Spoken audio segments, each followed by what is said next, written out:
आप सबको होली की बहुत बहुत शुभकामनाएं देता हूं। चार पंक्तियों में स्वागत प्रशस्ति स्टूडियो को शुभकामनाएं देता हूं। भाई मनोज जी बहुत अच्छा संचालन कर रहे हैं। चार पंक्तियों में शुभकामनाएं देता हूं होली की आप सभी को। हमारे देश के बड़े बड़े कवि यहाँ विराजमान हैं कि लाल गुलाबी नीला पीला रंग हमारे अंग चढ़े। पवन भाई, लाल गुलाबी नीला पीला रंग हमारे अंग चढ़े, वैर भाव को भूल सके हम ऐसी ही कुछ भंग चढ़े, और जाति धर्म के तौर तरीके अलग अलग अपने, लेकिन सबसे पहले दिल पर अपने भारत मां का रंग चढ़े। सबसे पहले दिल पर अपने भारत मां का रंग चढ़े।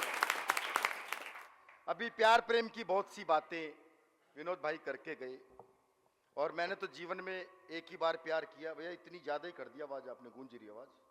ये माइक आपका मायके से आया ऐसा लग रहा है बिल्कुल, क्योंकि मायके से आई चीज को ही लोग है ना ज्यादा महत्व तो नहीं देते, वो खराबी लगती है।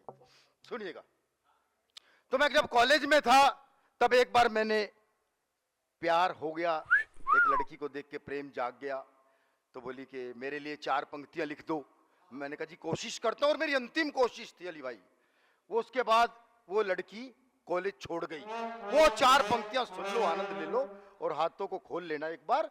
तो चार पंक्तियां कि मुझे इश्क की ये बीमारी ना होती, मुझे इश्क की ये बीमारी ना होती, तमन्ना कभी पूरी सारी ना होती, और झुलाता तुझे रोज बाहों में अपनी, अगर काश इतनी तू भारी ना होती, अगर काश इतनी तू भारी ना होती।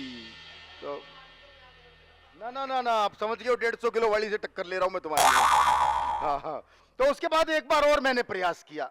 मैं बस में जा रहा था और एक लड़की को देख के फिर मैंने दोबारा कोशिश की। तो मेरे साथ क्या हुआ कि नूर हूर का देखा मन की बिखर बिखर कर कली गई, नूर हूर का देखा मन की बिखर बिखर कर कली गई, एक मिनट के भीतर भीतर किस्मत अपनी छली गई, और इससे पहले सोचूं समझूं टकरा कर छूमंतर वो, हाथ लगा पॉकेट पर देखा फोन चुरा कर चली गई, हाथ लगा पॉकेट पर देखा फोन चुरा कर चली गई। यही हो रहा है भाई साहब आजकल कि ऐश्वर्या की डीपी बिपाशा की सूरत, ऐश्वर्या की डीपी बिपाशा की सूरत, चेहरे भी अब जाली हो गए, ख्वाब जितने भी बुने थे सबके सब ख्याली हो गए, और फेसबुक पर सुंदर फोटो और मीठी बातों के लालच में मत पड़ना, इस ऑनलाइन मोहब्बत में कितनों के बैंक अकाउंट खाली हो गए।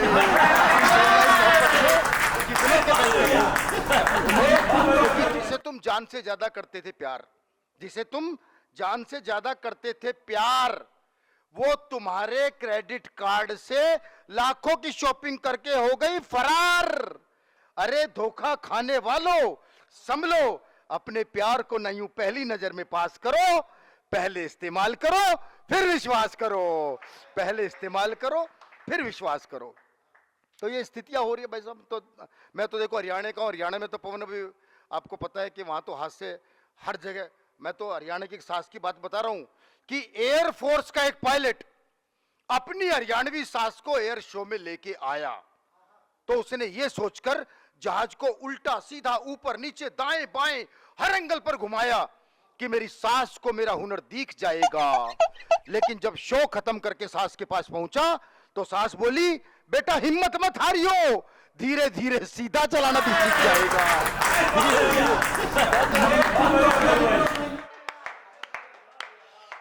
इसलिए भाई साहब कोई पंगा वंगा महिलाओं से लेना नहीं चाहिए। हाँ, क्योंकि एक तो कह रही थी कि तबीयत खराब थी, ना कोई गोली ना कैप्सूल काम आया। तबीयत खराब थी, ना कोई गोली ना कैप्सूल काम आया। आधा घंटा अपनी सास से खूब लड़ी, तब जाके थोड़ा आराम आया। महिलाओं के पास ये आयुर्वेदिक फार्मूला होता है। मैं तो मंजू जी बैठी है, मंजू जी से पूछ रहा था एक मुहावरे का अर्थ बताओ, आम के आम गुठली के दाम, वाक्य में प्रयोग करके दिखाओ। तो मंजू जी बोली पति देव ने सुबह सुबह एक्सरसाइज के लिए जैसी हाथ घुमाया, मैंने फौरन उनके हाथ में कपड़ा थमाया, थोड़ी देर में ही साफ हो गई सारी दीवार, मेहमानों के लिए कमरा हो गया तैयार, काम वाली की जरूरत ही नहीं, फ्री में हो गया सारा काम। इसे ही कहते हैं आम के आम और गुठलियों के दाम। एक दिन तो मनोज भाई मंजू जी बाजार में जा रही थी, अपने साथ कॉलेज में पढ़ने वाला एक लड़का मिला, बोला मंजू जी पहचाना, हम साथ पढ़ते थे। मंजू जी बोली पढ़ती तो मैं थी, तू तो मुर्गा बनता था। एक लाइन में निपटा दिया, लेकिन वो भी इतना बेशरम, हाथ धो के इनके पीछे पड़ गया। वो तो उन्होंने मुंह धो के दिखाया, तब जाके मामला शांत हुआ।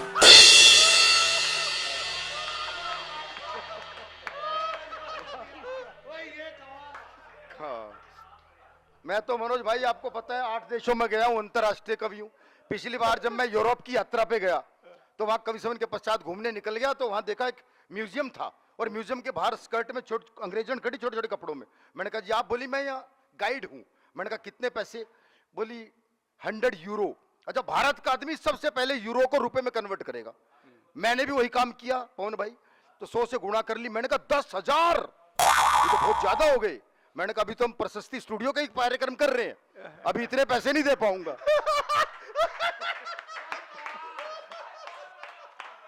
मैंने कहा भाई 500 रुपए ले रहे तो बात कर। उसने मना कर दी। मनोज भाई मैं तो खुद ही देख दाख के आ गया, लेकिन था बहुत खूबसूरत। अब मेरे साथ एक कवित्री गई हुई थी, मैंने उसे बताया, मैंने कहा बहुत खूबसूरत म्यूजियम। बोली मुझे भी दिखा के लाओ, मुझे भी दिखा के लाओ। अब उसकी जिद के आगे मैं उसे लेके जैसे ही म्यूजियम के गेट पे पहुंचा, वो अंग्रेजन आ गई। पहले तो मुझे देखा, फिर कवित्री को, और मेरे कंधे पे हाथ मार के बोली 500 में तो ऐसी मिलेगी। कई बार भाई साहब ऐसी मिलती है, आदमी सोचता है कब पीछा छोड़े। वो 2 कॉलेज के दोस्त थे, बहुत पुराने दोस्त। वो आपस में मिले बहुत दिन बाद, एक ने पूछा और मित्र कैसे कटे इतने साल? बोला मैंने कॉलेज के तुरंत बाद शादी कर ली। बोला ये बहुत अच्छा किया। बोला नहीं, इतना अच्छा भी नहीं किया, क्योंकि मेरी पत्नी बहुत झगड़ालू थी। बोला हो, फिर तो तुम्हारा जीवन नरक बन गया होगा। बोला ना, इतना नरक भी नहीं बना, क्योंकि मुझे दहेज में 25 लाख रुपए मिले थे। अरे बोला वाह, तेरी तो बल्ले बल्ले हो गई। बोला ना, इतनी बल्ले बल्ले भी नहीं हुई, क्योंकि उस 25 लाख से मैंने एक दुकान ले ली, लेकिन दुकान पे ग्राहक ही नहीं चढ़ता था। बोला अरे वाह, फिर तो बहुत परेशानी हुई होगी। ना बोला ना, इतनी परेशानी भी नहीं हुई, क्योंकि वो 25 लाख की दुकान मैंने थोड़े दिन बाद ही 50 लाख की बेच दी। अरे बोला वाह, तेरी तो 5 उंगलियां घी में और सिर कढ़ाई में। न बोला इतना भी सिर कढ़ाई में नहीं गया, क्योंकि उस 50 लाख से मैंने एक मकान ले लिया, लेकिन मकान में आग लग गई। बोला हो, तू तो बहुत दुर्भाग्यशाली निकला। न बोला ना, इतना दुर्भाग्यशाली भी नहीं निकला, क्योंकि पत्नी भी उसी में जड़ के मामला साहब निपट गया मामला।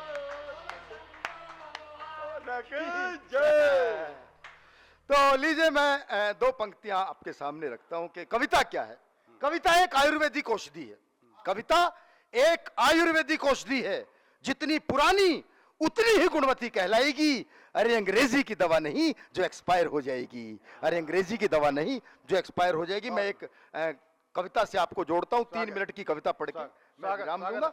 मैंने दुनिया के सबसे छोटे जीव पर कविता लिखी। पहली बार इस प्रशस्ति स्टूडियो में मनोज जी आपके समक्ष मुझे काव्य पाठ ये करने का मौका मिल रहा है। चीटी पर जो कविता है मेरी, वो मैं आपके सामने। इस कविता की प्रेरणा मुझे वहां से मिली। एक जगह गया तो डेड बॉडी पड़ी हुई थी, तो किसी ने कहा कि हल्दी लाओ, उसके चारों तरफ डाल दो, नहीं तो चीटी आ जाएंगी। अच्छा, मगर चीटी को पता है मर गया। हम डॉक्टर के पास जाएंगे, वो आएगा, स्टेथोस्कोप लगाएगा, ईसीजी करेगा, तब बताएगा मर गया। चीटी को पहले ही पता है। वहां से इस कविता को मैंने प्रारंभ किया कि चीटियां दुनिया की सबसे बड़ी डॉक्टर। पल्स चेक करने के लिए किसी स्टेथोस्कोप की जरूरत नहीं। पता नहीं कौन से मेडिकल कॉलेज में पढ़ी हैं, कौन है इनका गुरु। इधर किसी का जीवन खत्म, उधर चीटियों द्वारा पोस्टमार्टम शुरू।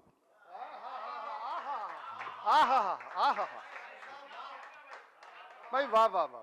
थोड़ी सी देर में कहीं से कहीं पहुंच जाती है अपनी सुपरफास्ट चाल से। थोड़ी सी देर में कहीं से कहीं पहुंच जाती है अपनी सुपरफास्ट चाल से, और हल्दीराम की मिठाइयों को तो ढूंढ के निकाल लाती है पाताल से। मीठा बहुत पसंद है इनको, लेकिन ज्यादा स्वाद नहीं पाता इनको खारे का। और सबसे पहले चीटियों को ही पता चलता है मोहल्ले के हर भंडारे का। सबसे पहले चीटियों को ही पता चलता है मोहल्ले के हर भंडारे का। मैंने एक चीटी से पूछा, तुम अगले जन्म में चीटी बनना चाहती हो या चीटा? बोली वैसे तो मैं हर जन्म में चीटी बनना चाहती हूं, लेकिन उसमें एक ही घाटा है, अगर कोई चीटा किसी को काट ले तब भी बदनाम हम ही होती है। जरूर किसी चीटी ने काटा है, जरूर किसी। एक चीटा मुझे चिढ़ाते हुए बोला कि तुम्हारी गर्लफ्रेंड तो सिर्फ तुम्हारे दिल में रहती है, लेकिन हमारी गर्लफ्रेंड चीटी तो हमारे साथ ही हमारे बिल में रहती है। एक चीटी बोली वैसे तो हमारी प्रजाति गुणों की खान है, लेकिन इस बार तो मैं माउंट एवरेस्ट पे भी होके आई हूं, जहां -60 डिग्री तापमान है।